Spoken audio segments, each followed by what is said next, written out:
गेलो असताना मॅडम रक्ताच्या धारुणात पडलेला दिसला मला मॅडम.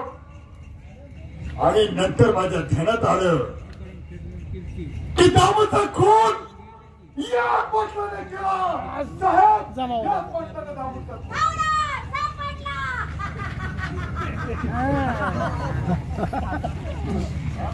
तू माझ्या नवऱ्याचा खून केला. मी तुला जिवंत सोडणार नाही. मी तुझ्या असा कायदा हातात घेऊ नका. तुम्हाला जे काही बोलायचं असेल ते कोर्टातून बोला. वा बाई वा. ज्या वेळेस या नवऱ्या नवरीला विधवा केली तेव्हा कुठे गेला होता तुमचा कायदा? माझ्यावर बलात्कार केला तेव्हा कुठे गेला होता कायदा? पण बाई माझी एकच विनंती आहे.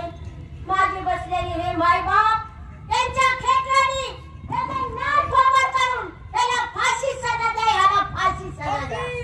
बाई तुम्हाला योग्य तोच नाही मिळत. ऐका यांना सगळ्यांना ताब्यात घ्या.